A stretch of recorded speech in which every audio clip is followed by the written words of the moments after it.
everybody. Got to see if I can see myself here. They are really changing up Facebook right now, so hopefully everything's working tonight.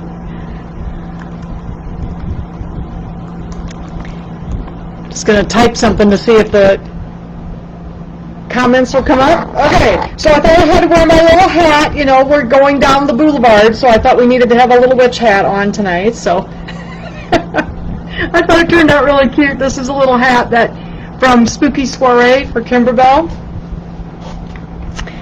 So how is everybody this evening? So make sure you say something. Hopefully you can hear me okay. Are you seeing me all right? Everything looks different tonight, so hopefully it's okay. Got a few people in here, so make sure you say something in the comments once you get in here, so that I know you can hear me okay.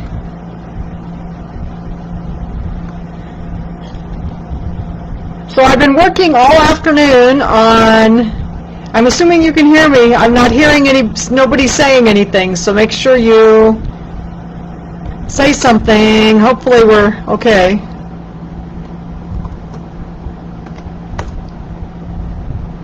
I can see my comments, but I can't see any of yours.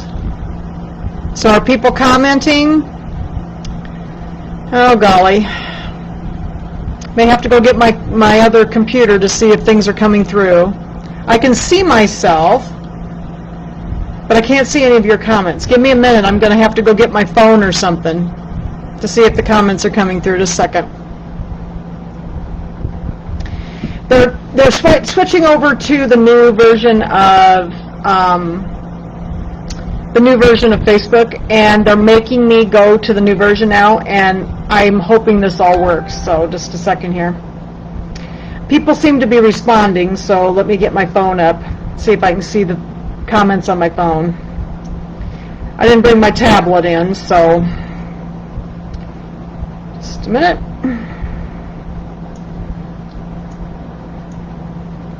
You always got to have some technical difficulties, you know.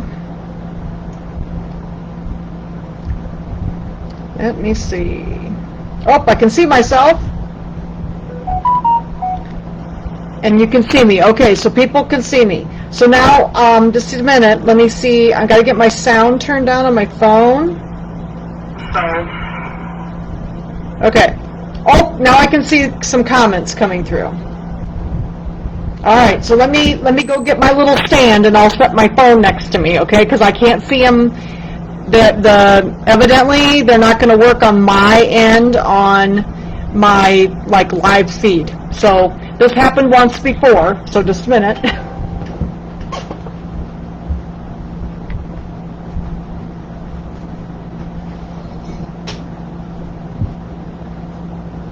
Okay. Because it's hard for me to tell if anybody has questions if I can't see. So I'm going to lay this up here. Okay. People are hearing me, but you're hearing me okay and you can see me, right? Yeah, you like my little hat. So this is from the Spooky Soiree for Kimberbell, and we're going to be doing this in a couple weeks. So if you want to sign up, you can make, there's a hat, and there's 3 other projects we're going to make, and we're going to spend the whole day sewing on Kimberbell. So they're really cute. And the hat was actually, I wasn't sure if I was going to be able to get it done, but I figured out a way to work for myself. So it worked pretty well. Okay, so I'm trying to look at your comments. Okay. But everybody's hearing me okay. I've got about 30 people. I'm going to wait a little bit before I start doing too much. I'm a little scratchy. Okay. Everybody else is saying I'm okay, but I'm crackled. Okay. It's probably Facebook. Can you still hear me all right? Can I continue on, or do we need to try starting another one? Can you hear me good enough, or should I try starting over again? Sometimes if I just log out and log back in again, will that work better for people?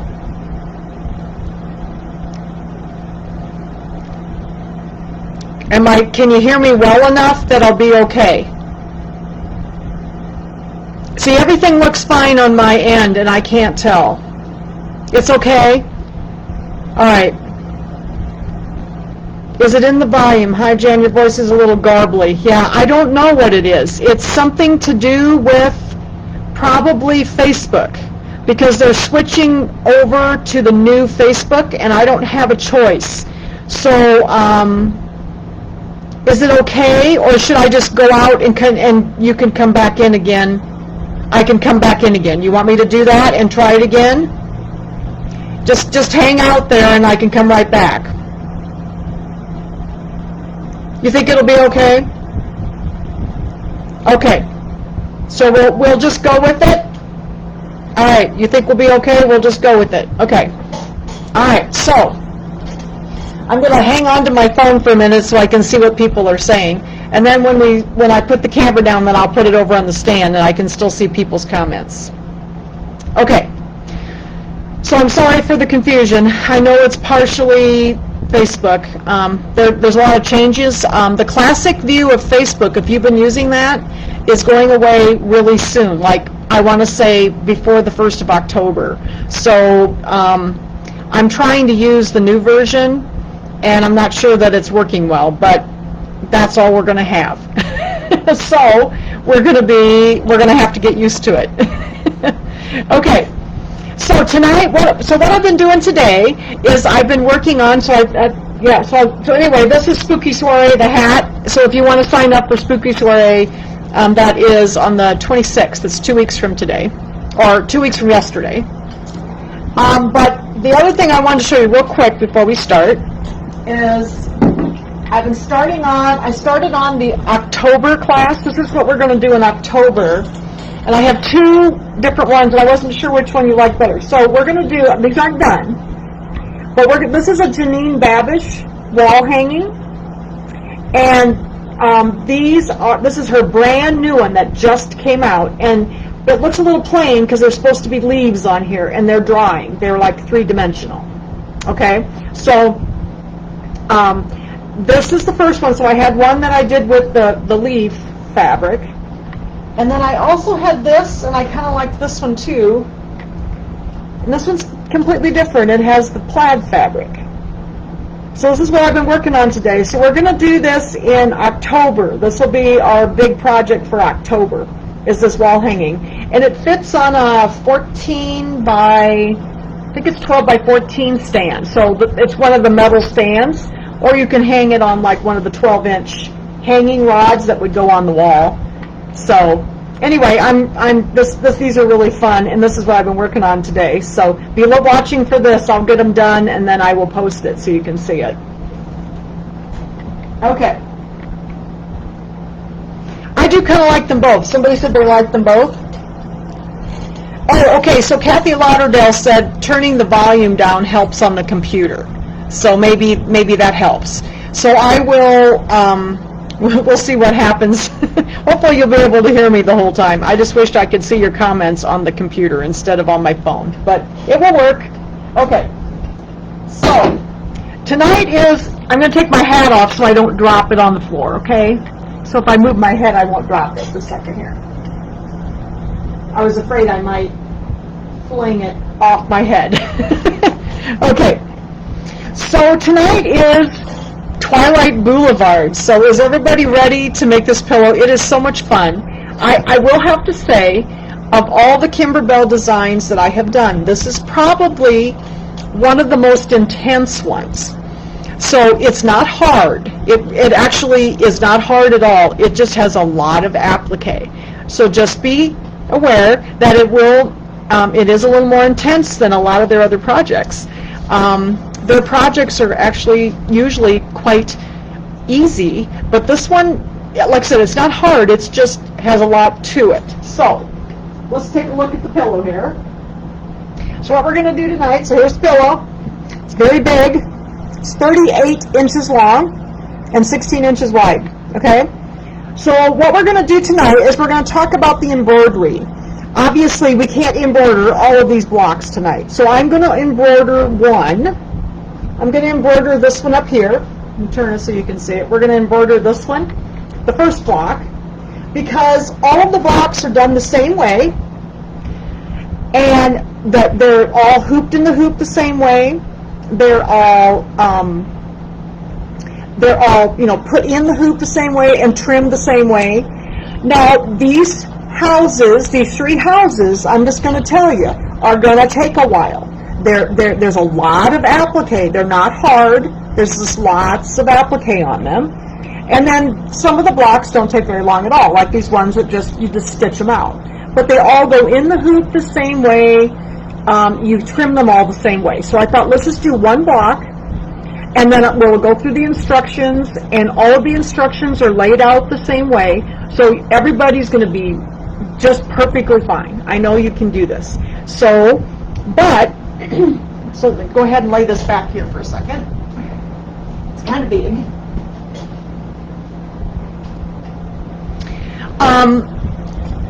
When I started working with this, I wanted to let you know, for those of you who do not have, like Dream Machine, Destiny, Luminous, Solaris, that have the quilting ability in the machine, like I am going to show you this because I've already prepared this class and I didn't have time to go back and start over. So, Kimberbell has produced some Halloween quilting designs that are so you can quilt as you go.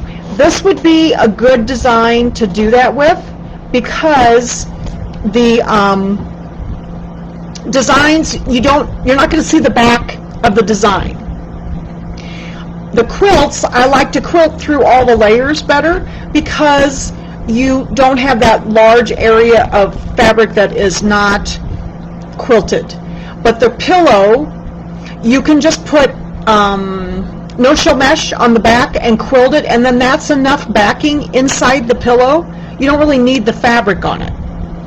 So they have produced, so that for those of you who do not have those these machines, that have that quilting ability in them, go buy some of the designs and you can actually quilt as you go. It explains it, how to do it, and what you do is you bring up your quilting design, you sew the quilting design, then you add the design on top of the quilting. So you're going to quilt like the entire piece of fabric, and then you're going to put your quilting on top of it. Okay, so there are several Halloween ones, and those just came out this week. So that's why I didn't have time to go back and completely redo this lesson. So we're going to do it in this class like the instructions have it and quilt it afterwards. Okay, but if you want to try that quilt as you go, it's actually pretty easy, and the instructions tell you how to do it. And they also did some designs for the sashings. So in other words, they did some designs that fit in this skinny strip and then these outer strips. So I might actually buy those because they were kind of neat. So I might actually buy those and just not the ones that go in here because I can do this on my machine.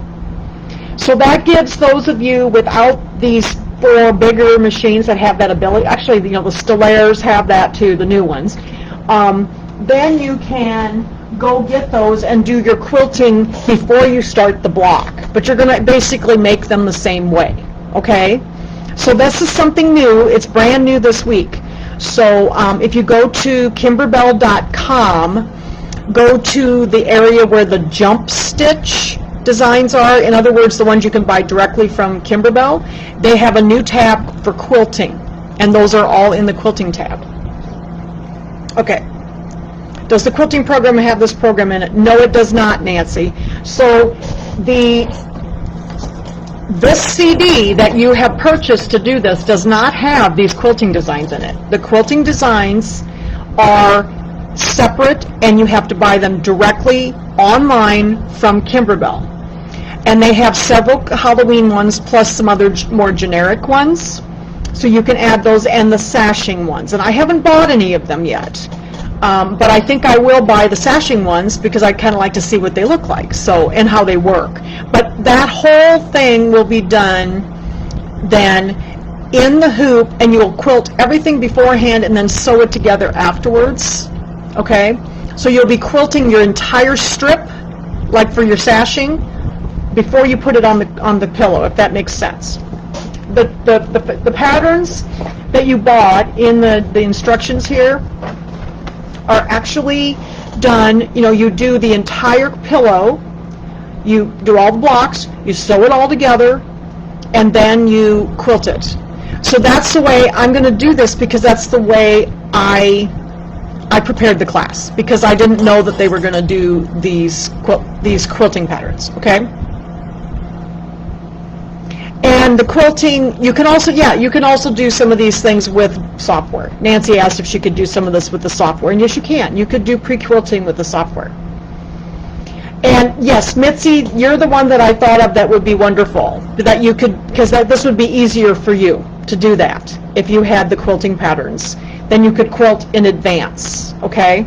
So I thought of you when I saw those.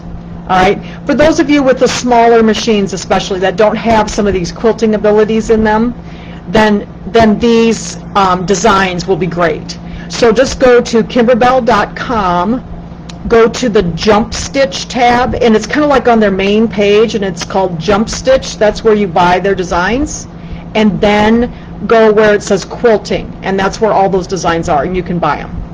Okay, but we're going to do this as more as the instructions say, because that's the way I prepared the class. But I wanted to give you another option, okay? You will need bigger hoops if you do the quilting in advance, because the backing, the quilting is going to be larger than the design. So you do need bigger than a 5x7 hoop. So we are only going to be using a 5x7 hoop, okay, for the designs. Okay. All right, so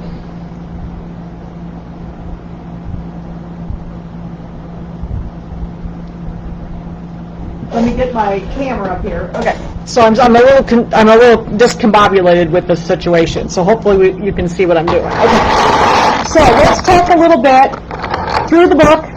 We're going to talk now. This is like the jacket on the back of the. Oh, and also I wanted to tell you, I've got about 3 people, and I'm so sorry. I just saw that Evie came in. I have about 3 people that I'm still waiting for the embellishment kits to come in. I have the CDs, but the embellishment kits have not come in, and Kimberbell is out of them, and they promised me they'd be coming in this week. So I am so sorry that they haven't arrived. I've got like 3 people still waiting for their embellishment kits, and I've got the CDs, but you can't really sew on them until you get the embellishment kit, because all the stuff to do it is in there. So I will get them in. They promised me they'd be shipping them last week, and they should be here this week. So I will call them again on Tuesday to find out. So that's the first thing I wanted to tell you.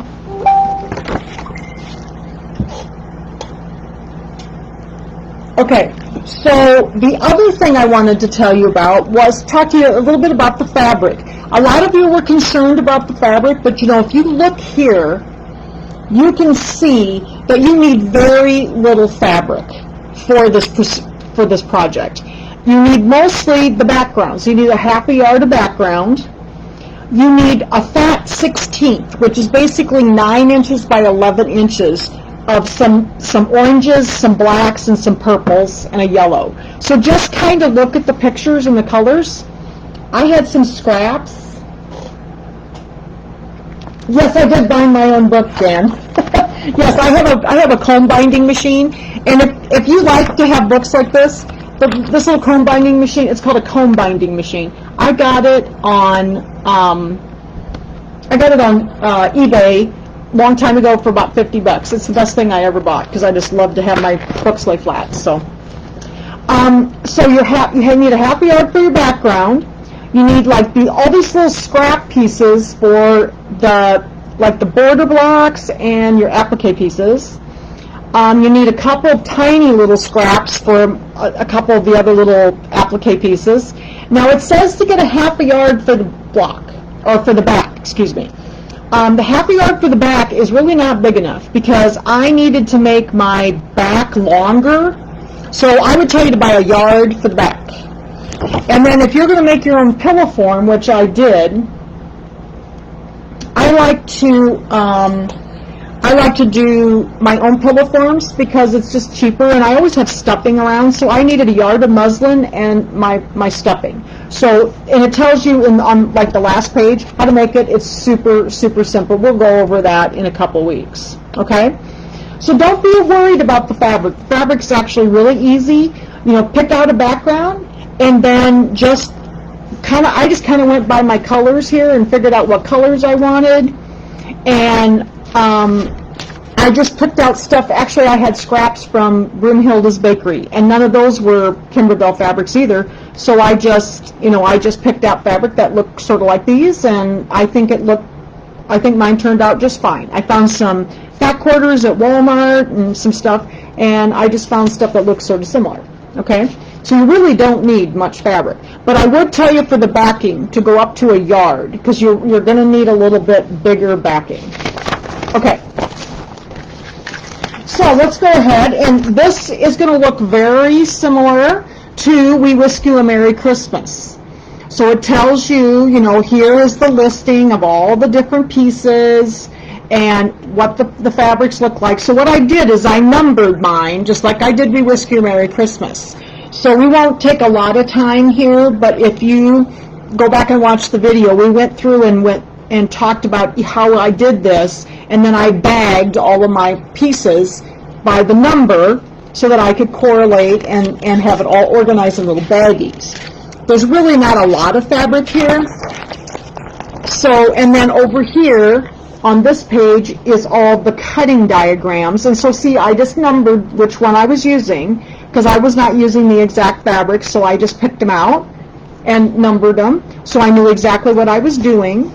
And then I could correlate over here with the list, because it tells me where it goes and what it's used for. Okay? So this is very much like We Wish You a Merry Christmas. If you have questions and you hadn't seen that video, it was the first video we did on We Wish You a Merry Christmas. It was just a chat we did about the book. So if you have questions and you've never done one of these before, go back and watch that, and it'll just talk about how I did all of that. It's super easy. I just cut my pieces and put them in a baggie with this number on them, and then I would go find this number when I was ready for my applique piece. Okay? So hopefully that makes sense to you, because we have done this before with We Wish You a Merry Christmas, and many of you have watched those videos, I'm sure. Yes, Margaret. Margaret asked if we could still quilt before we do the embroidery, and yes, you can. And Kimberbell has provided some new designs to do that if you want to do that yourself. Otherwise, we can do it the way I'm going to do it, the way I already planned. I had not planned for doing it that way. We may do the next one that way, because I am going to do another of these pillows, and I'll talk about that maybe at the end. So, okay? All right, so these are the first that you're cutting. There's not a lot, like I said, there's not a lot of fabric in this. It really is not a hard cutting, but I do baggie them and get them all organized so I can find my parts. Okay. So now the next pages are about cutting. We'll talk about that when we get to the end. Now, the one thing I was super happy about with the instructions is the instruction number, okay, and the number on your machine match. This is one of the first times that has ever happened. So that is really great, because then it's easy. Some of the designs, like some of these houses, have a lot of steps. So the color number, the number here correlates to the number on your machine, the step on your machine. And you can see that as I was going, they give you kind of a little block here that kind of gives you the color.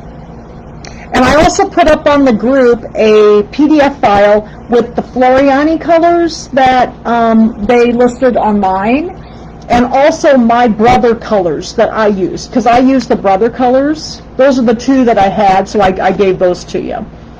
But what I did is I wrote in here then what color I used so that I knew what I was doing, okay?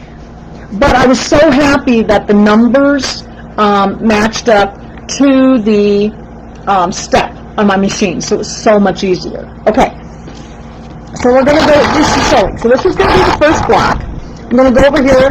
Hopefully I got my stick in there. Yep. Go over here and get the first block. Got to find it. Twilight Boo-Levard. And we're going to get, okay, so the first one is called KD, what's going on here? Second, oh, here we go, got to get into PES, there we go. And I think it's called, first one's called Welcome to the Boulevard. So, let's see. Welcome to the Boulevard. Okay, so it's actually the last design on mine. And it's got the double lamp and a flower and the little pumpkin.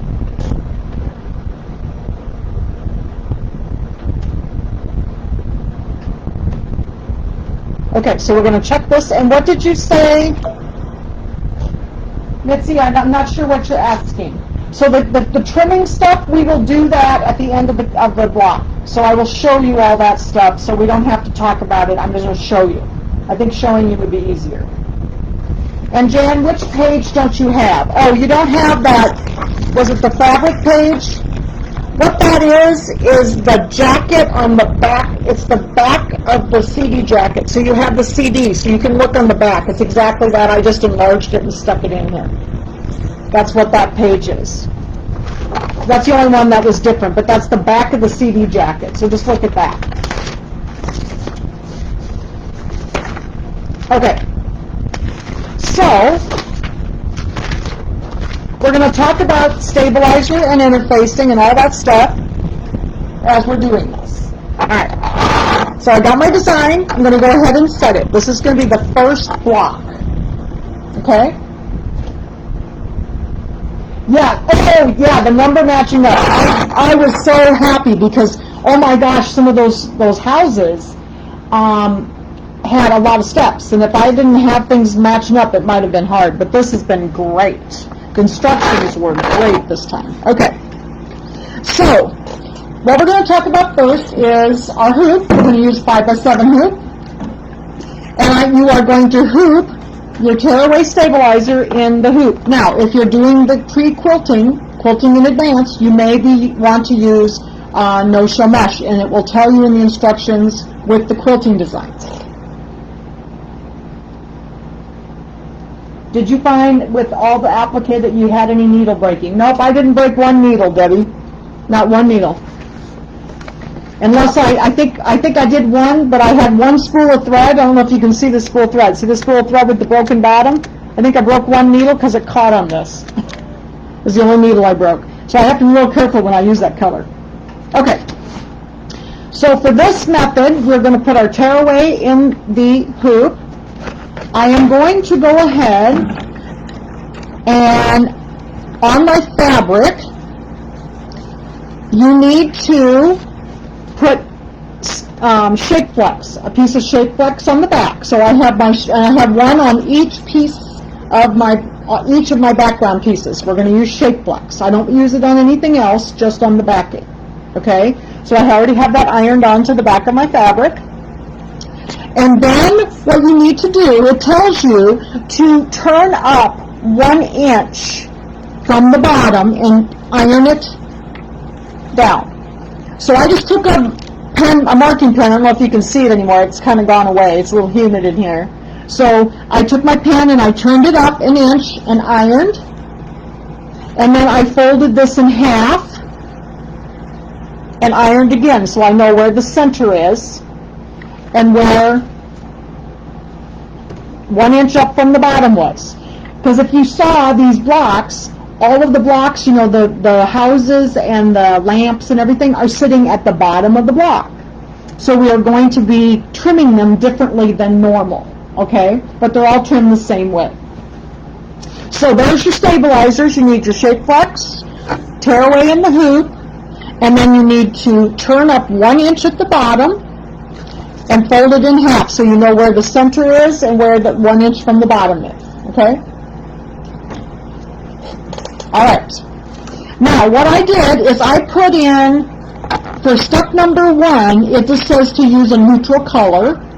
I used white because I wasn't sure if I get all of the, my background is very white, and I wasn't sure if I would get all of the stitching out quite right, so I went ahead and used white because I can see it on my stabilizer. And the first step is going to be to sew out our placement line on the stabilizer. So I just have my stabilizer in here, and I'm going to sew out step number 1, and it's going to give me my placement line to put my fabric in. So what it does is there's a little straight line, and it does a little niche that goes up to show us where the center is. Okay, so I'm going to pull this down so you can see it a little bit better. You probably can't see the line very well. It's right here. But what I'm going to do, this is what worked for me. This worked really well for me. I take my fabric glue stick. Okay? Oops, sorry, it's focusing. This is my fabric glue stick, and I'm just going to glue stick above the placement line. I'm going to take my fabric, fold it back, so I can see where my center placement line is, and I'm going to lay this on the line with the center placement on the little center tick, and I can see that little tick there. I'm going to lay this down on that line, okay, and then I'm going to, whoops, second here, get it stuck. I'm going to lay it flat, and I'm going to make sure this is nice and flat in my hoop. Just make sure I didn't move it too much. I don't think so. Moved it just a little bit this way, so I'll pull it up a little bit. Okay. And I'm going to flatten it down in here. And I did all of mine this way, and I didn't have hardly any puckering at all. Okay. And then I'm going to take a little glue stick with this flap, because otherwise this flap might jump up and greet me. So I'm going to stick that down as well. Okay? So now I have my fabric adhered to my hoop with my glue stick. And I'm going to put this back in the machine. And step number 2, what it says in the book, step number 2 is stitch the background tack down line. Remove the tape. And I'm going to use the white on this as well, in case I miss a stitch when I'm taking it out. My background's white, so it'll match. Okay? So we're just going to do this tack down line.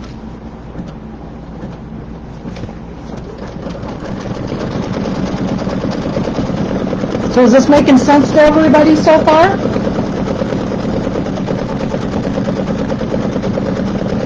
And the designs will be done very similarly if you're doing the other method, but you may be using a different stabilizer. I have not purchased those designs to look at the stabilizer requirements. I think they use no-show mesh instead of the tearaway. Okay? So, here's our tack down stitch. So everything's tacked down to the hoop. And this is one thing that it recommended. And I don't need to do this. If your machine is properly adjusted, you do not need, it says change bobbin thread to black before you do this black outline. On these machines, it is not necessary. I did not change any black bobbin thread. If your machine is pulling up the white into your black, then you need to bring it into Ron and let him adjust it, okay?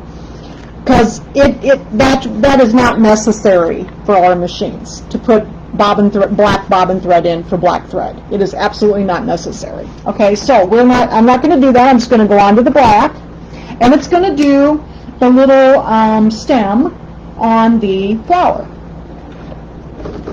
Get my black thread here. So you'll see on my instructions I wrote big no. Not to change, I don't even own black bobbin thread, I don't think. Whoops. But if your machine does pull up bobbin thread, then you'll need to do that. Okay, so now it's going to do the little, so step number 3 I have marked as black. And it's going to stitch out the little candy corn flower stem.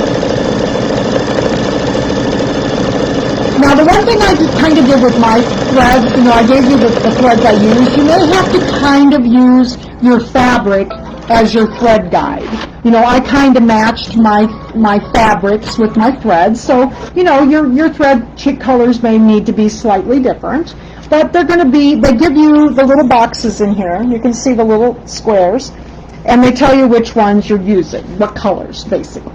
Okay, the next step is going to be the placement line for the, and you can see, I don't know if you can see it real well, but there is no white bobbin thread coming up. This is just black thread, okay? Maybe there's some machines that happens to, but it normally does not happen to ours.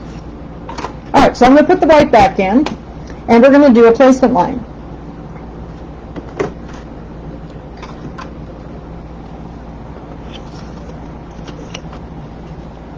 Now I have pre-sewn all my other blocks so that because we're going to, while this is doing some sewing, we will do a little talking about the other blocks.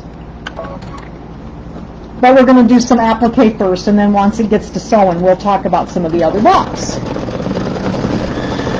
So it's going to do a placement line, and we're going to do a little basic applique, but this time it's going to be with Mylar. So we're going to place Mylar over, whoops, second here, and I believe this is the iridescent Mylar. Yes, this is the iridescent Mylar, okay, in your kit, and you'll be able to find these all in your embellishment kits. Now, normally when I do Mylar, when I place it, I do put a little tape on it, and I've just been using a scrap, so that's why mine's not cut into a specific size. I actually use scraps. You will have plenty of material in your kits to make this, and in fact I'm still using the same. I think I used just one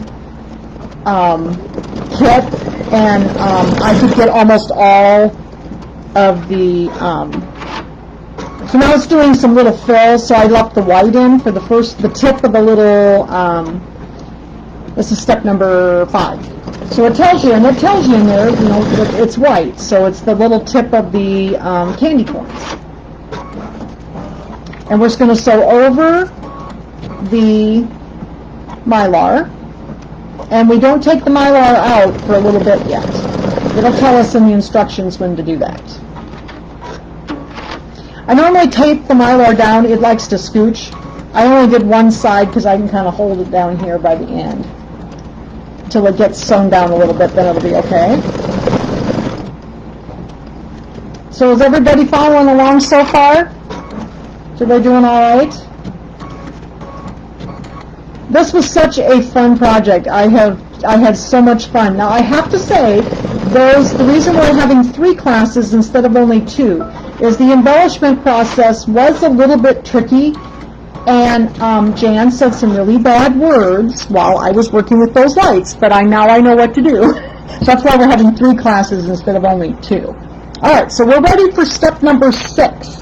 In the book, it says to stitch the candy corn middle flower, and it's the orange. So I used pumpkin for mine. So I grabbed my pumpkin here.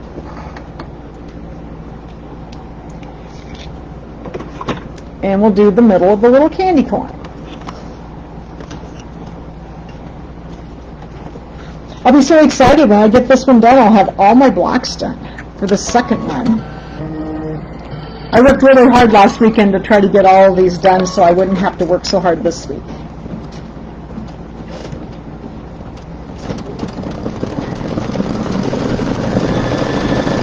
But the book, the instructions are actually very good. I like that the steps match the machine and the book, and that it makes it much more clear what you're doing.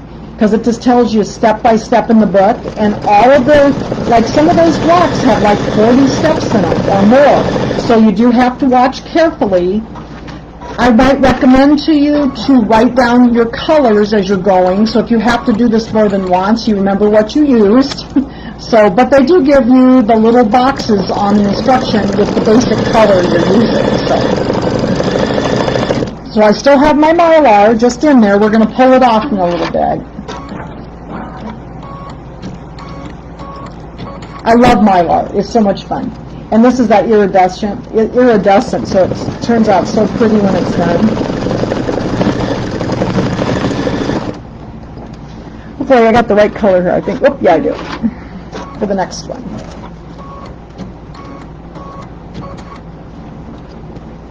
This one was one of the few that didn't take like 2 hours to do, so I was hoping we could do one block. And then while some of the black is sewing, we will talk about some of the other blocks. So, okay, so there's the orange.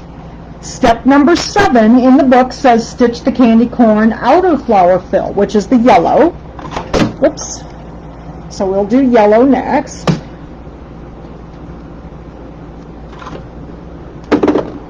Keep dropping the thread. So this is the Bobbin thread that I'm using. I'm actually using Harvest Gold here as the neat color of it. It's a really bright yellow.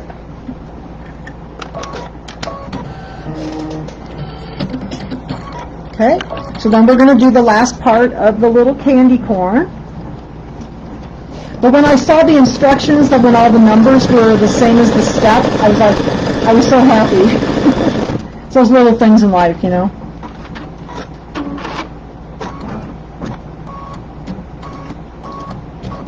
Hi, Margaret.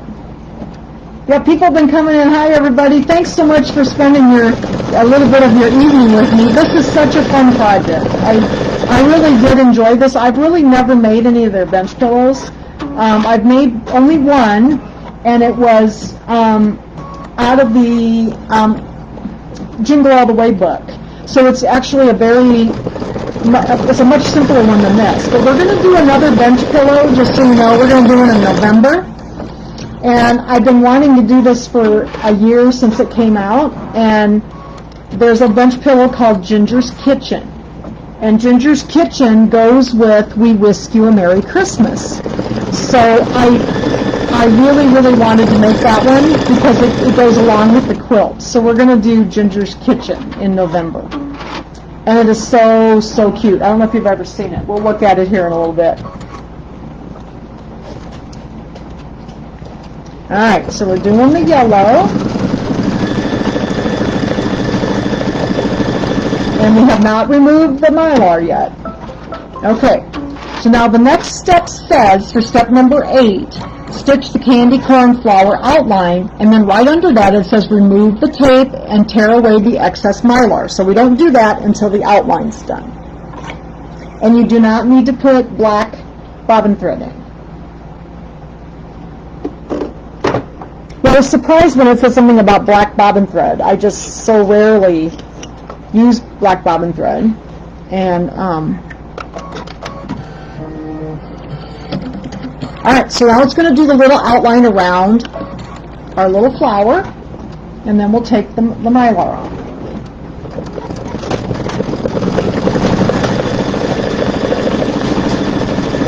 Make sure my Mylar doesn't pop up on you here, so I'll wait a little bit.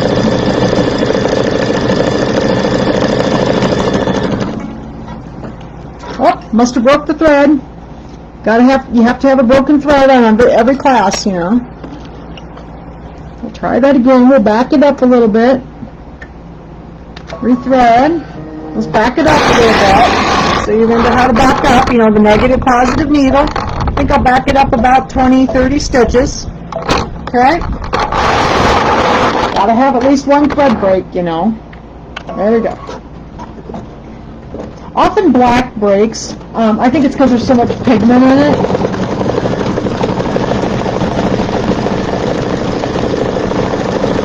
The darker colors seem to break more often than the lighter ones do for some reason. I think it's just because of the pigment. Alright, so it did the outline. And now it says to go ahead and remove the Mylar. So we need to take the rest of the Mylar off. So I'm going to pull this out. And I'm going to take my tape off here if I can get it. I have a hard time with this tape. Sometimes it doesn't like me. Okay, so we're going to pull this off.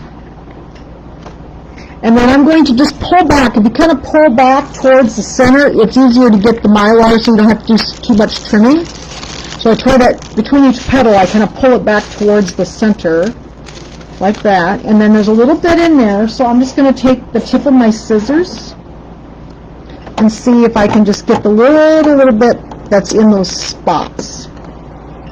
Sometimes I just take my scissor point and just get a hold of it. Also, tweezers work really well, but of course, you know, I can't find my tweezers tonight. They're in the drawer somewhere, but I haven't found them yet. Just grab a hold of them, pull it out.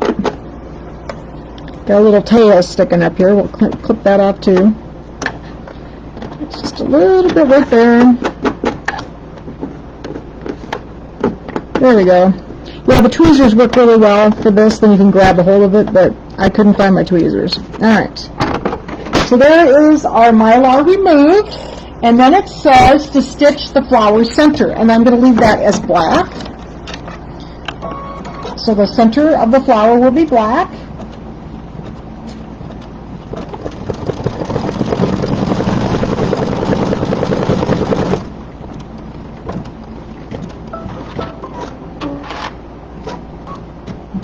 Okay, so now it says, step number 10, stitch the Lamplight's Mylar placement line.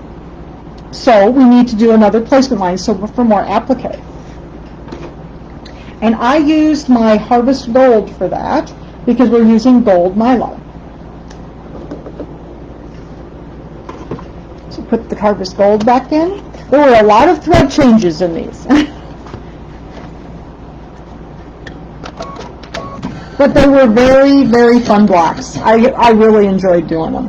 The second time actually was more fun than the first, because the first time I was doing a lot of, you know, figuring out what colors to use, and I marked it in my book, so then I knew what colors I used, and all I have to do is just read my directions now.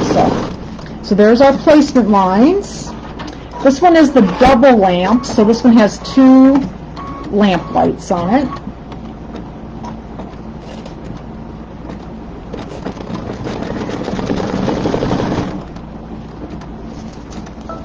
Oh, did somebody ask? Somebody asked about the bobbin thread. No, I am not changing my bobbin thread from just plain white. I'm using plain white bobbin thread in my machine, and I'm using a number 11 needle.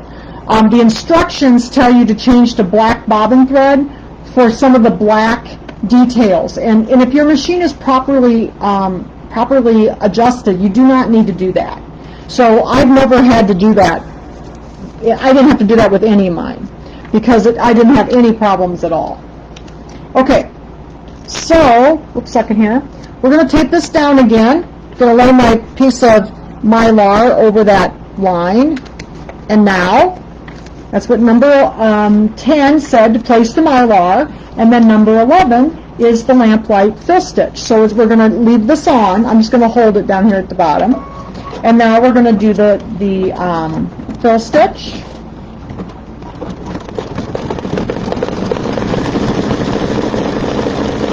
It's going to do an outline and a fill stitch.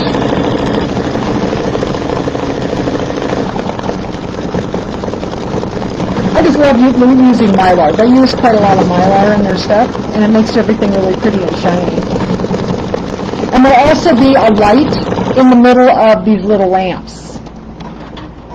So there's going to be like a little eyelet that's going to stitch in there too. This one was one of the shorter designs, because I was trying to decide which one we were going to do. I really wanted to do a house, but those houses take about, just so you know, they take approximately 2 hours. So is everybody still hearing me okay? Give me some thumbs ups, because then I can see them faster. Okay. So at the end of number 11, it says to remove the tape, tear away the excess Mylar. So that's what we're going to do. We're going to take this tape off here, and then we're going to tear away the Mylar. And I'm just going to slowly tear it away. It actually comes off pretty easily on these, because they're just like around the outside edges. Okay, so everybody's hearing me all right? Good. Yeah, I usually have my tablet in here when I think I can't see the comments, and the tablet is in the other room, and I didn't know this was going to happen tonight, so, okay. There we go. So I got all of my Mylar off the edges, and then it says that number 12 is stitch the Lamplight satin outline. So there's going to be some little satin stitches on the side. So we're going to do that. And I'm going to leave in my Harvest Gold. I've used Harvest Gold for each one of these. I thought the instructions were wonderful. They were very specific. I liked it that they gave you the little square with the color there, because that really helped me, because they normally don't do that. So it gave me, the idea of where they were going with this area. So it worked out really well for me. Whoops, okay, so see, I think I broke a thread. Maybe not. Thought I was going to break a thread, but I think it was okay.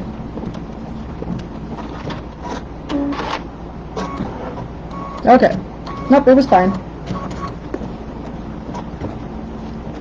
So we're doing there's 4 little satin stitches, one on each side.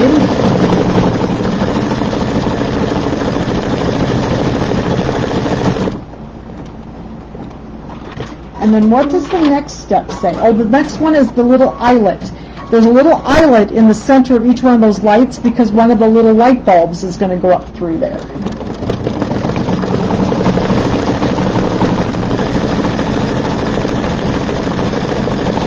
It's funny because they came out with all that quilting stuff like just right after like the beginning of last week or the middle of this last week, and everything was, I had already prepared everything. So we'll talk about it more in the next pillow, probably, the quilting. So, all right, so the next step is number 13, and it's also in the book. Number 13 is the eyelet. So I'm going to keep my Harvest Gold in, and I'm going to use the gold for my eyelet. And I think the next one is going to be the lamppost. So that's when we're going to start talking about the other designs. We'll talk about the other blocks while the lamppost sews, because it takes a little bit.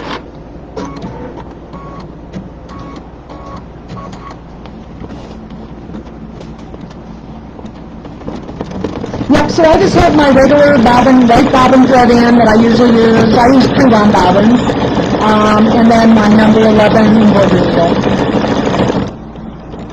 The only time that, as you do some of the houses, we'll talk a little bit about those, they do use some vinyl on those, and so some of that is a little bit on the thick side. So you might be able to use a 14, but I used an 11, never had any trouble. All right, so the next step is going to take a little bit. So we're going to go through and talk about some of the other blocks while this is sewing. This is going to be, I'm going to put my black in now, and this is step number 14. This is going to be the lamppost. So this will just be sewing, and we'll talk about the book a little bit. Okay, so off it goes. So, let me go ahead and bring my book up here so you can see. So while that's sewing, let's look through some of the other blocks. And again, it tells you at the top, so this is the block number 2, this is Bella's Boutique. So let me grab my Bella's Boutique. Gotta find it. This is the second, oh, here it is. So you're going to use lots of applique pieces, and it tells you which fabrics to use up here. Tells you what you need out of your embellishment kit. So everything is listed and what the sizes are. So it's very specific for each block. You do the same type of hooping we just did. You would fold up the 1 inch on the bottom, put the stabilizer in. So everything is just like we just did. Then you load your design, and you want to make sure, we're going to talk about this in a minute, that you take the clear plastic off of your glitter. We're going to do that in a minute with this block we're working on. But then everything is listed in here. The steps match the machine, and there's glitter and fabric applique. So this is all just applique. You will also be using some clear vinyl in this block. Okay, so this one was pretty straightforward. Oh, and also some felt. It was pretty straightforward. It does take a while, because you can see there's a lot of steps to this one. I think there were, let's look and see. There were 55 steps on this one, so it does take a while, but it is not hard. Everything is listed exactly what to do. So I think I have full confidence that everybody will do just perfectly well, okay? The next block then is sit and stew. So this is one of the blocks that has very little applique and mostly just stitches. So there's a little bit of applique like we did with the flower here. And that's the third one, but you're going to put it in the hoop exactly the same way with the glue stick, and so just like I showed you on the first one, okay? Then the fourth block is Broomholders Bakery. This one is so cute. It's the little pie shop. Here's Broomholders Bakery. Again, quite straightforward. Your applique is actually going to be glitter vinyl felt. The only thing that was different was they have you, this is glitter vinyl here with the little polka dots, but they have you adhere the glitter vinyl to a piece of purple before you put it down so that they're adhered together before you put them on. So make sure you look at the instruction at the beginning. It tells you to do that. So right up here it tells you to do that, to adhere the glitter vinyl to the fabric, and then you have one applique instead of two pieces, okay? So that's something in there. Yes, Denise, that is a good idea. I didn't actually have too much trouble with mine. Second here, my machine decided it was going to break a thread again for you, and of course now it's stuck in the machine. So, give me a minute. We will do a little bit of, see what it did. It decided it was going to shred. So, we will back up a little bit, rethread,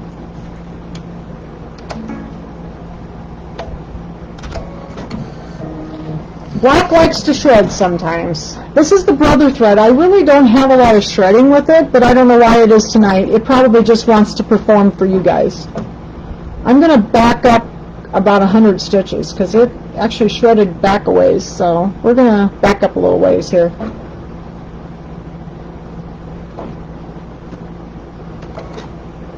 Back up a little ways and sew over a little bit more. Okay. Yes, the popping will help definitely on the felt. I actually didn't have much trouble with mine, Denise. Depends on your felt sometimes. How if it's harder felt, like I used on mine's really hard, and it showed up pretty well. I didn't have too much trouble with mine, but that is a very good idea to put a little of that water-soluble topping on top of the felt, just to give you a little bit so that the letters can go on that. That is an excellent idea. Okay, Broomholders Bakery. Topping. She meant topping, Marilyn. A water-soluble topping, they're the clear stuff.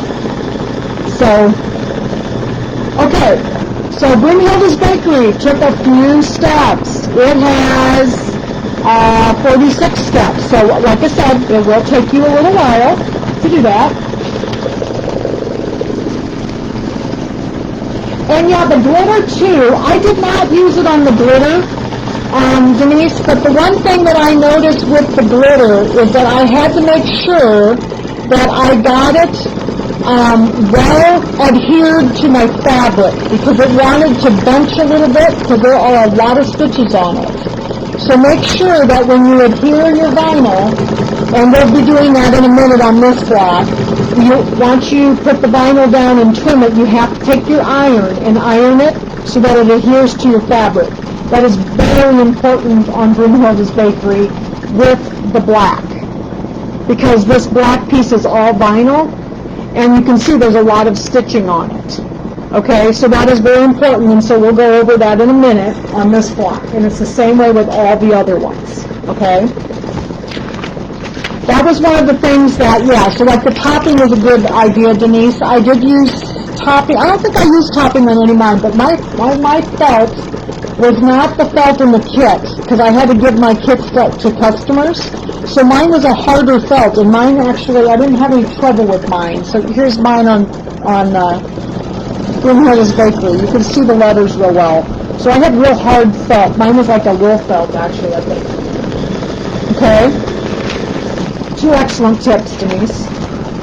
Okay, now on to The Candy Corn Quilt Shop. I wanted to talk a little bit about this because something I did with mine, you need these little banners on this. So you put them on basically about the last step on this. And what I did was in one of our scan and cut classes that we had, it was in the first fabric cutting class. We talked about changing the color of my stitching line in a PES file so that I could take that PES file to my scan and cut out the design. And that's what I wanted to do here because these little banners, what they have you do is they have you actually sew them and then take scissors and cut around them. And so you can do that if you do not have a scan and cut.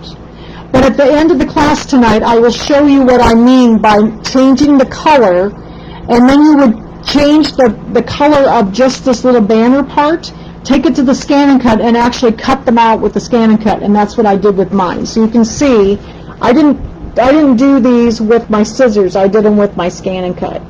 So I'll show you that at the end. But if you go back and look at the first fabric cutting design that class that we did on the group, it will explain to you step by step how to go through and change the color in the machine. If you can't remember after tonight, it's all there, and you do it the same way. Okay, but I'll do it real quick for you at the end. Okay? So that was one of the things I did with candy corn. And I need to look at this because I did have a little shred on my block here, so I may not trim this one. I may leave it in the hoop and go back and catch that because I need to go back and do a little bit of sewing again. Okay, so we are on step number 15. So we're going to go back and talk about that. And actually we're about done with the blocks. Let's just quickly do that. I will show you how I changed that to make it a cut file. And otherwise, if you don't have a scan and cut, you can just use the design as it is. You sew it out, and then you take your scissors and cut right along the stitches is how you do it. Okay? It's not hard, and it explains it right here, but I used my scan and cut so I didn't have to cut it out with my scissors. I was lazy. All right. So the last couple of blocks are just mostly stitching. So the creep along block is just the tree, which is just stitched. And then the final block is the Happy Halloween block with the other lamppost, the little flower like we did, and then our little pumpkin. And so this is sort of like the mirror image almost of the one we're doing now. So it's very much the same as the one we're doing right now. Okay? All right, so let's go back to the one we're working on. Just a second here. Got to get back to the right page. My pages are kind of caught. There we go. So we're on step number 15. It says, stitch the pumpkin stem fill stitch. So I actually, in the picture, it kind of shows it as kind of a brown. I wanted my pumpkin stem to be green, so I actually chose a green. I used moss green. It's one of the brother colors. Second here. Oh, my thread's caught. There we go. Moss green.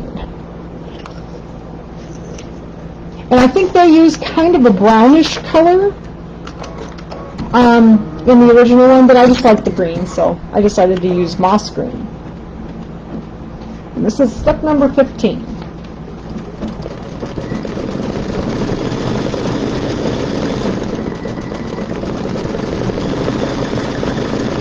And then we're just going to do a little more afterpay. So this is what we're going to talk about, this glitter vinyl. We're going to be using this quite a bit in this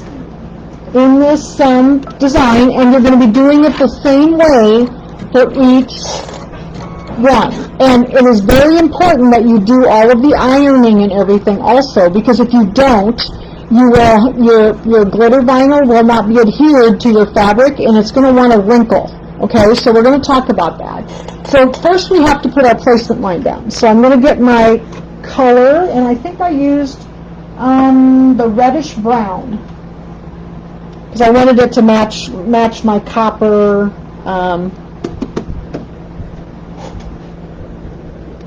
See, this is the one with the broken bottom, so I always have trouble with this one. So I have to really watch it because it catches and breaks my needles. Need to get something to put over it when I use it. Usually I haven't had to use it too much in this one, so I can usually just watch it, but hopefully it won't break a needle for you tonight too. We've already had a thread shred, you know. Okay, so this is our placement line. This is step number 16.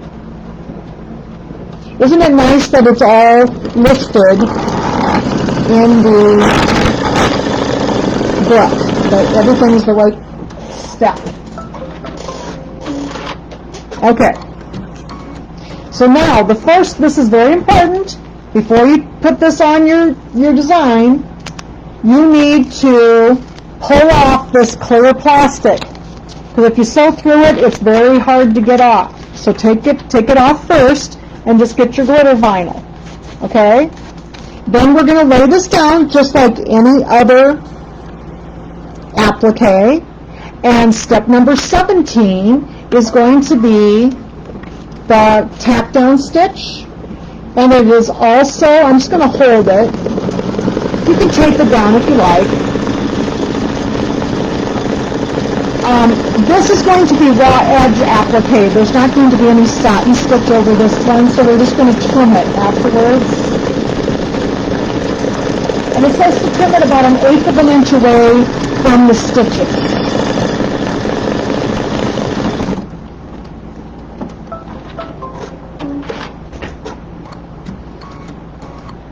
Okay. So I think you can see the stitches. They're a little light.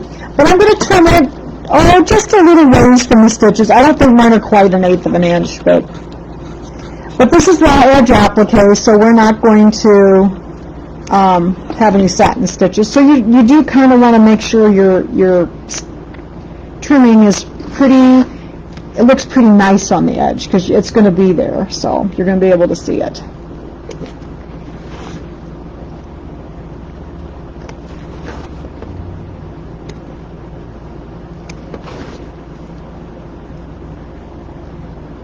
Alright, that looks pretty good.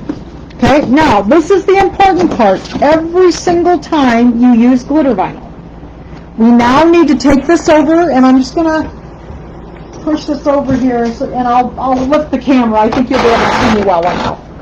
I'm going to take it over here to my mat with my little iron that fits inside my hoop. I just love this little iron. I'm going to lay this down on my pressing mat. I'm going to cover this up with a pressing cloth. Don't ever put it right on top of this glitter because it'll melt it. I'm going to lay this over here, and then I'm going to iron. I'm going to press that glitter vinyl down so that it melts into the fabric so it won't pucker. So you need to hold it there about 20 seconds or so. Put a little pressure on it. All right. Hopefully the little iron won't fall over. There you go. But that is very, very important that you do that on every single piece of glitter, especially when you do Broomholders Bakery and you have that glitter vinyl. Because if you have not ironed this down well, turn this so you can see it. If you have not ironed this down, you can see it's a rather large piece of glitter. This whole thing is glitter. This is the leather. That embroidery leather is so cool to use. So that's what this is. And then up here there's some glitter. So it's very important that you do all of the ironing when it tells you to, okay? And it tells you right in the instructions, right on that number. All right, so now I'm going to put this back in. You've got it pressed down so it won't wrinkle. And I think the next step is number 18. And it says that's the little pumpkin face. What is the iron temperature? I've got it turned up almost to maximum. It's just like the line right below max. Abby, it needs to be pretty hot because you want it to melt that vinyl down onto the fabric. And right now, the little irons and the mats and everything are up on the website, but the little irons, unfortunately, are on back order. So if you don't have one of those and want one, they're supposed to be coming in, but they've been on back order for a couple of weeks. So we're going to put the black back in and do his little face.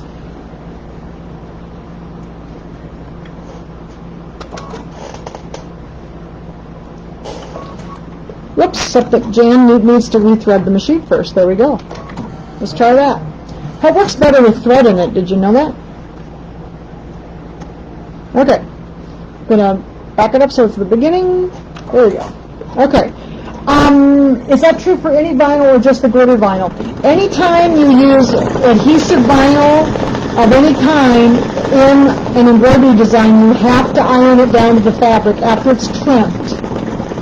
Okay? Because it needs to be adhered to the fabric. And you don't want to touch any vinyls with an iron alone. So like when I use adhesive vinyls when I'm putting on shirts, Janet was asking this. That carrier sheet is normally on. So that plastic thing is actually the carrier sheet. Okay? And it actually will stay on over the vinyl normally, but in this case we're using it as an applique. I still use a pressing cloth all the time, Janet, because this is not enough, and then this will melt. The iron will melt the plastic stuff. So yes, you use that on all the vinyl. Either a cotton one, like this is just one of my old tea towels, or you can use the actual pressing sheets. And those work good too. Oh, you like that? That is, yeah, it's kind of a winter white. Jan asked what my background fabric was. It's kind of a winter white, and it has little flecks of sparkle in it. I thought it was kind of cute. It was just a piece I had here at home. I used everything I had here at home. It was just some scraps, and then I had this yard of this fabric. I think I got it at Walmart. So that's about the only place I go, so I'm sure I got it there. Okay, we're just about done. I think it's doing his other eyeball. Let's see. Yep.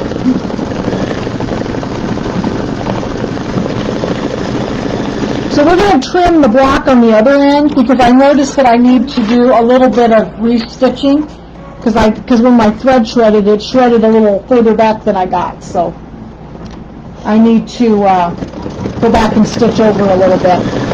So we'll trim the one up the other end. It's the same block, so same size anyway. We'll do that. Okay. So then the last step, number 19 in the book, is the bats, and I'm going to leave my black in for that.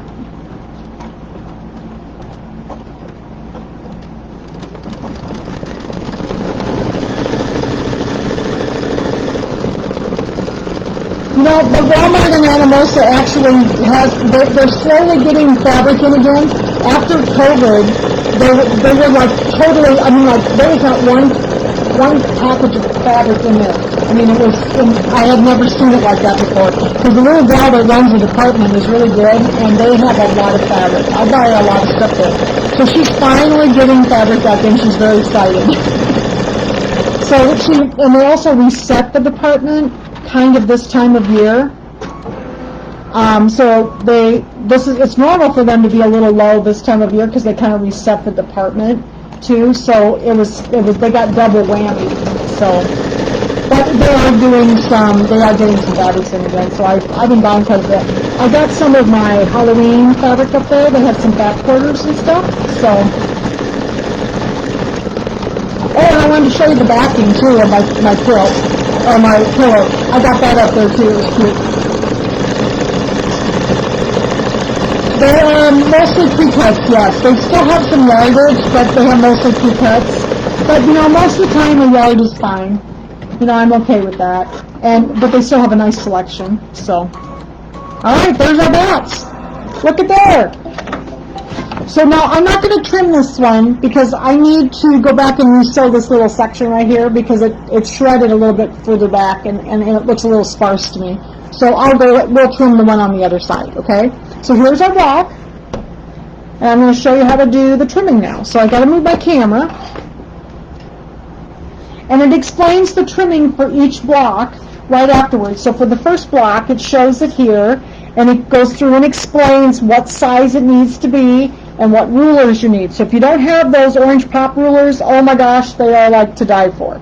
So what we're going to do, since this is the first block, well, I'm going to actually trim the last block, because this was kind of a specialty trim, so I wanted to do one of these ones that was different. The rest of them are all done with just a standard 6.5 by 8.5 inch ruler. But this one's a little different. The first one and the last one, because they're a little narrower. And I want to find, here we go. So we're going to use these instructions, which are basically the same as the first block. Okay, so let me move my camera over here so you can see better. Alright, not sure where the best place to put it is. Let's try putting it on the table here. So hopefully you'll be able to see here in a minute. Alright, remove my little iron out of the way so I won't burn myself, because that's usually what I do. Okay, so here's all my blocks. And then this is the block at the end. So it's the same size as the one we just did, but I need to go back and resew a little bit. But I wanted to get this cut trimmed for you so you can see. Okay, so the first thing I do is I take it out of the hoop. I'm going to take it over here to my little iron, and I'm leaving the stabilizer in. So leave the stabilizer in. And I'm going to iron this flat. Be careful not to touch any of those vinyls or the Mylar. So I'm just going to iron this nice and flat. And I always want to trim these with the stabilizer in the block, okay? So I've got that ironed down. And the instructions say that it says to visually center the design using both the 4.5 by 6.5 and the 6.5 by 8.5 orange pop rulers. Place rulers with the base of the lamp 1/4 inch above the inner bottom edge. So in other words, what they're meaning, so these are the two rulers here. Okay, this is the 4.5 by 6.5, and this is the 6.5 by 8.5. So we want to trim. What that means, it was a little confusing to me, so I had to read it a few times. But we want the bottom of the block that's right here, we want that to be trimmed 1/4 inch below, because when we take the seam allowance, we want the seam to be right up to the bottom of the lamp, in other words, okay? So what I did to help me here is I took my water-soluble pen and my little ruler. I just took my little ruler and I marked 1/4 inch. So I turned it upside down like this, making sure you can see. And I wanted to go 1/4 inch from the bottom of my lamp post, okay, and the bottom of my pumpkin. So I just kind of lined it up with that, and I drew a line so I knew what I was shooting for, okay? Because you want, when we take the seam allowance at the end, we want it to come right up to the bottom so that they're all laying on the bottom of the block. Okay, so I marked my 1/4 inch. And then we want to visually center this. So the block is only going to be 4.5 inches wide, but it's going to be 8.5 inches tall. So what we have to do, we want this line right here to be resting on that 1/4 inch line, because the height of the block is going to be the 8.5. So if you look at the instructions, it says, so we want this to be this line here, the bottom of this is going to be, the height is going to be 8.5. So we want to make sure that 1/4 inch marking that we just made is on the bottom of the 8.5 inch ruler, okay? And then we're going to put the other one in because the width of it is only going to be 4.5. So this is a little different. The rest of them are all done, just so you know, with just this ruler here, okay? And that is a little easier. That's why I wanted to do one of these. So I'm going to get it right there on my line. Trying to get this so you can really see it. Get this in there, and then what I want to do is I'm going to lay this ruler in because I want to make sure that it is centered in this one because the width is going to be this little ruler, okay? Make sure I got it centered. And you can kind of see where your basting line is. Now I have taken that basting stitch out because it tells you to take your basting stitch out first. And I have taken my basting stitch out of this one. And that first one that we did. So I usually take it out before I trim it. And you don't have to. You can take it out afterwards. It doesn't matter. All right. So I think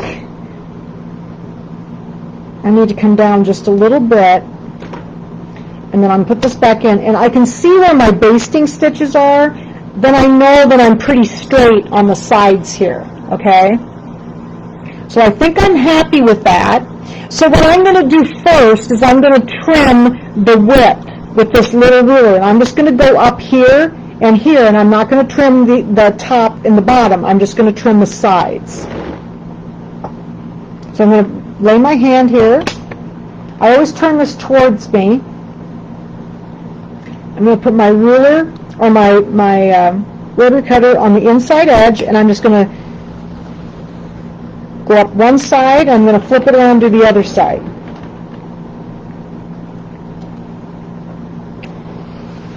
Okay, so we just want to do the sides with this ruler in here. Then we need to take this ruler out because the height of it needs to be 8.5. So I need to trim this side and the top.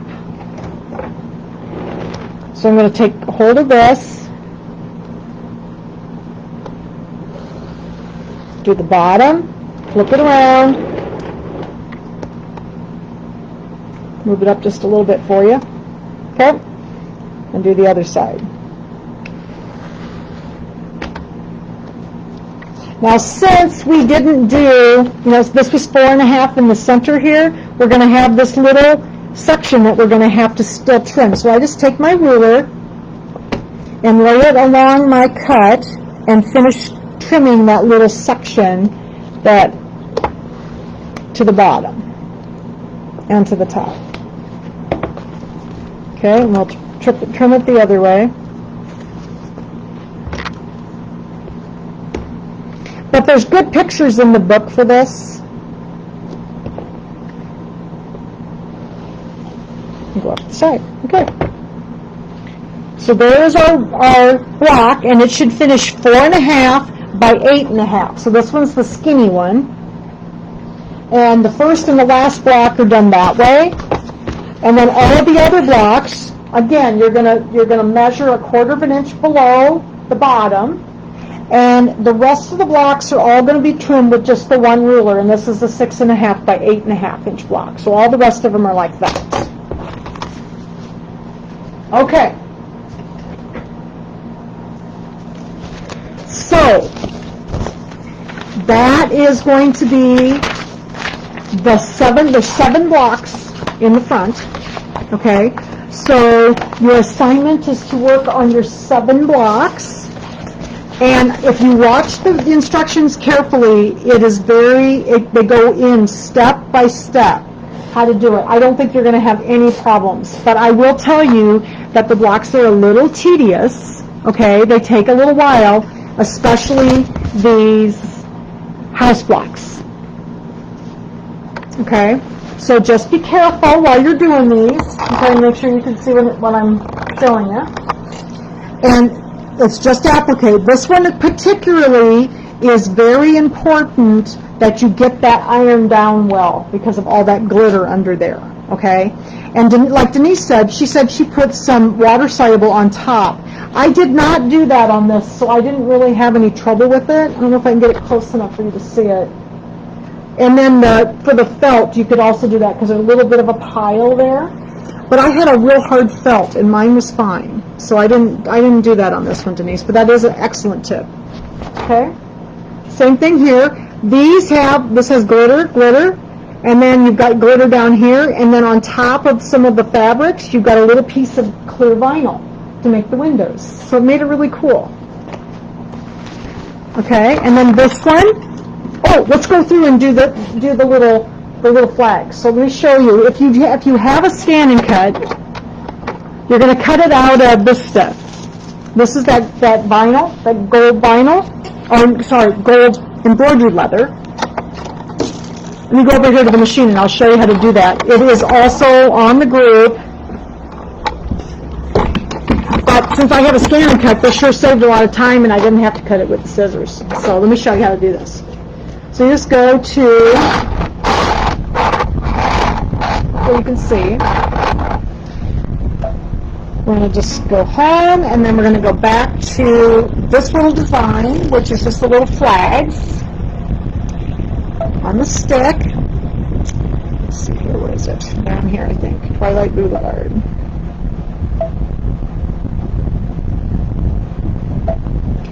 And then we need to go to PES. And then here's the little dimensional flag. So right here, the first one. So I'm going to touch that. So in order to get this to cut then on my scan and cut, I am going to set it. And the scan and cut looks for a special color. I'm going to bring this over in case somebody has a question while I'm doing this, okay? The scan and cut has a special color it looks for that becomes a cutting line, okay? So what I'm going to do is in the edit function on the machine, and basically all the machines have the same thing. In the editing screen, I'm going to hit edit. There is a little icon that looks like a spool of thread with a bunch of little colors on it. And almost all the machines are the same, and it's just on the editing screen. So it may look a little different on your machine, but it's going to be almost the same, okay? Then you need to choose the one that you want to change that will become the cutting line, okay? So I want the flags to cut, which is step number 2. So I'm going to click on step number 2, okay? And then I'm going to go down here to where my colors are. And there's a special color. It's kind of a gold color with a little pair of scissors on it. And I'm going to click that little design or that little color, and it's called Applique Material. I'm going to click OK, and it has now changed that step in this design to Applique Material. So what I need to do now is I need to save this. I'm going to hit memory, and I'm going to save it back to my USB stick. Because then I can take the same USB that I've been sewing on to my scan and cut, and I can cut out my little flags. So if I go back to my stick and look for that little design that I just did, go back to my stick, it's going to be in a folder. Most of the machines make this. Not all, but most make a little folder called B Pocket. And B Pocket is where it went. And if you look here, I've got 2 of them because I've already done it once. So if I touch this little design, that's the ones that I'm going to use on my scan and cut, because it's going to cut out that little flag design. It's going to cut a little rectangle, and then it's going to cut all those little flags out, and right from the same file that I'm sewing from. Because I could put this in then and sew from it if I want to, but that way I don't have to sew. I can just cut it all out. I put this on the mat of my scan and cut out my little flags. Okay? So that it's very easy. So for those of you with scan and cuts, give it a whirl. It's very easy to do, and it sure saved a lot of time having to cut out all those little flags. Okay? Okay. So, does anybody have any questions? So let's put this up so I'm going to show you the pillow again. I wanted to show you my backing. Do you like my backing with the kitty cats on it? It has black cats. Black and white cats. It looks like my Maya. And I got this at Walmart. It was in the Halloween fabric last year, I think. I just thought it was so cute. So that's my backing. But these are so much fun. So there's my little flags. This was so much fun, and I think you will get along just famously. Just read the directions. If you need help, text me, message me. I'll be more than happy. But I don't think you'll have any trouble. All the blocks are put in the hoop the same way. They're all trimmed the same way we just described, and the instructions are very good. And there's lots of pictures. Okay. So I've got all my blocks done. Yay! For the next one. So next week we'll talk about putting it together and doing some quilting on it for those of us that are quilting in the hoop. Okay. So we're quilting it afterwards, obviously. So, okay. Are there any questions? I haven't seen that yet, Mitzi. I don't know. The black lights would be cool. I have not seen that though. Kimberbell has new stuff coming out like almost every day, so sometimes it's hard for me to keep track. They have a lot of new stuff. So I'd be curious if people are going to do some of the quilting beforehand. So want to do mine now? Oh, no thank you, Lynn. Are you going to do your own? Lynn asked me if I wanted to do hers. People keep texting me and I can't see all the messages with just my phone. So, okay. So, the instructions are good. Write in your colors if you need help to remind yourself. Read each one. How do you sew those flags on? Carol, they are sewn on in the embroidery design. So it's the last step of that design. So basically what you do is let me hold this up so you can see. What you do is the second to the last step, you place them with right sides together with the flag this way and along the line. It tells you right in the instructions. You sew them on and then you flip them down and you sew it again. It's real easy. It tells you, but put some tape over them. Put some tape over these because the foot will catch on it. So put tape. When it says to tape them down, do what it says. Jan learned the hard way. I had to unsew and do it again. So put some tape over them, but it tells you right in the instructions how to do it. It's very easy, but just make sure you tape them down. Okay. All right. Margaret, what'd you say? What'd you say, Margaret? Gold or vinyl on top? Oh, you mean this when you're putting them down? You have to put the right sides together. So in other words, the gold is down, and then you flip them down and you sew over it again. You sew them on twice. So, all right. So for those of you who do not have your CDs and your embellishment kits, I will call them first thing on Tuesday morning to see if they've been shipped. I think they have. But I don't get the shipment notifications from Kimberbell. Kimberbell's been struggling to keep these in stock because people have been buying a lot of them. So, but I do have CDs. So, okay. So I am going to finish doing this block, and I'm going to trim all my blocks, and then next week we will do some. Talk about the assembly and the quilting, and then the last week we will put the pillow together. So, are there any other questions? Oh, on the scan and cut. No, I put the gold up on the scan and cut, Margaret. I just stuck it down on the fabric mat with the gold up because I'm cutting them from the top. So it worked very well. You shouldn't have any trouble, and you hardly need any of that gold leather stuff. So, okay. Yeah, she had a question about the scan and cut. I put it right side up because I didn't mirror it. Yep. Okay, and yeah, so for those of you who don't have one of these machines that does the quilting, go check out the Kimberbell site and see what you think about the quilting designs. I think I might buy the borders because they look kind of neat, so I thought I might buy those. So. Okay. I will go ahead and sign off for now. I'll see you next week. So I hope, and please take pictures of your blocks as you're going, and put some up on the group, because I know everybody's going to be anxious to see everybody's fabrics and colors and stuff. Everybody's are going to look totally different. It just depends on what you're using. So, like I said, I used what I had at home, and I didn't, I just used what I had at home, and I used up scraps, actually. So, okay. Oh, yeah, I do a lot of playing in my sewing room, Gail, so. All right, so I will go through these messages and answer, because I couldn't see some of them, and I apologize because of the situation. Hopefully it'll be better next week, and I will be able to see better. So I had a hard time seeing what everybody was saying tonight. So, all right, so thanks, everybody, and have so much fun traveling down the Boulevard. So I'm anxious to see all your blocks. Thank you. Have a good evening.